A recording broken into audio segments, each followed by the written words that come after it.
to my left and my right. Never chase a corny. Welcome to another episode of Constitutional Insights, where we explore the intersection of laws, rights, and American democracy. I'm Mariana. And I'm Kayla.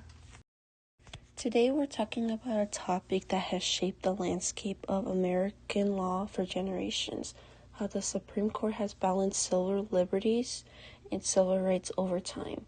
These two pillars protect our freedom, but the court's role in balancing them is often complex and nuanced. Absolutely. So let's first break down what we mean by civil liberties and civil rights. Civil liberties are the freedoms guaranteed to individuals, often found in the Bill of Rights. Things like freedom of speech, religion, assembly, and the right to privacy. Essentially, these are protections from the government interference in our lives. Exactly. And then there are civil rights, which are the rights to receive equal treatment under the law, like the right to vote and the right to be free from discrimination. Civil rights aim to ensure that no one is denied equality, whether that's in voting, education, or employment. Right.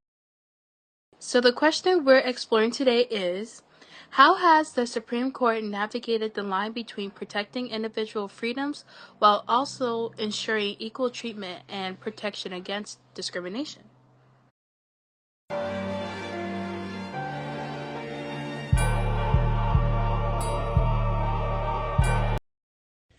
Let's start with one of the most famous examples, Brown v. Board of Education in 1954.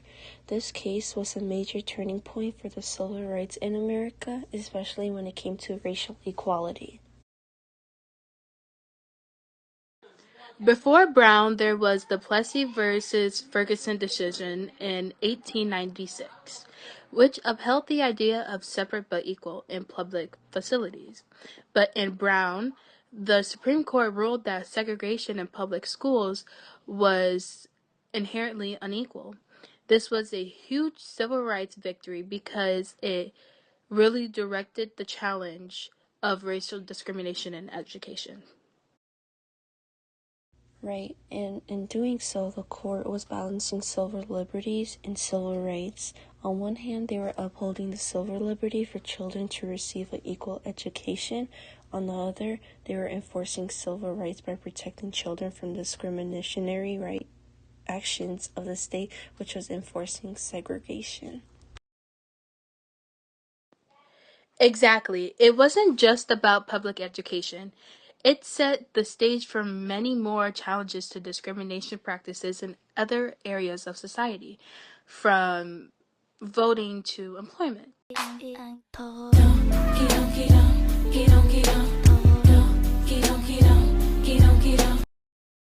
Another interesting case where the civil liberties were tested were the Korematsu versus United States in 1944.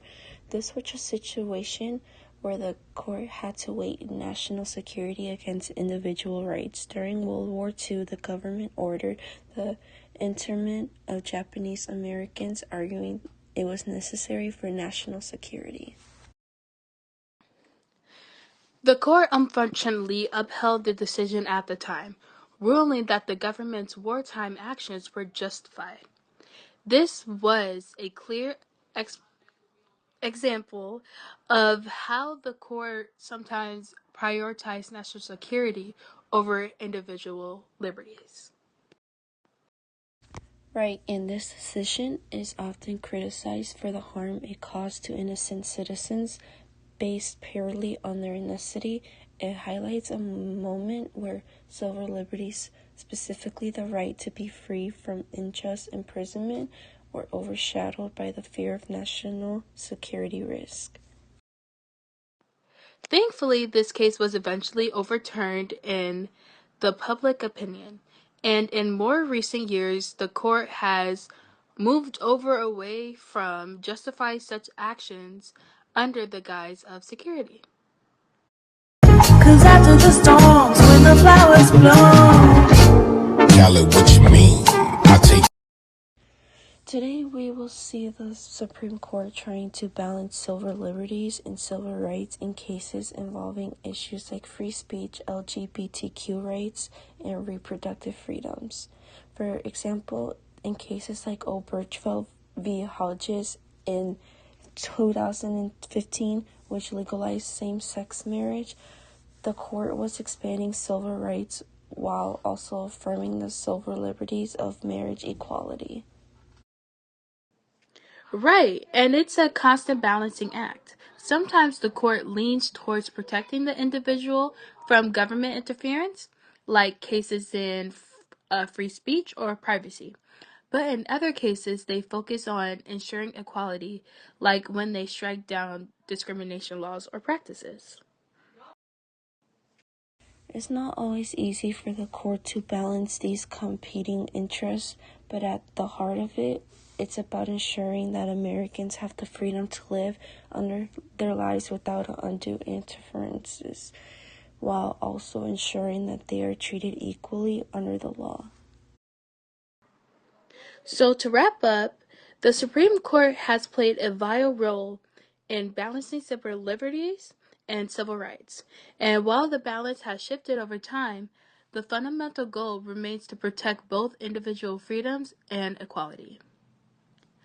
We have seen it through all of our major cases, like, for example, Brown v. Board and Oberfeld v. Hodges, where we learned important lessons about the consequences of sacrificing civil liberties. Exactly, and as new challenges arise, the court will continue to play a crucial role in shaping the future for these rights. The balance between protecting individual freedoms and ensuring equal rights for all is an Thanks for joining us on this deep dive into the Supreme Court's role balancing civil liberties and civil rights. We hope this episode helped you understand how the court's decision impacted our daily lives.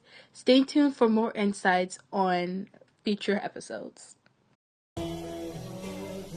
cannot go.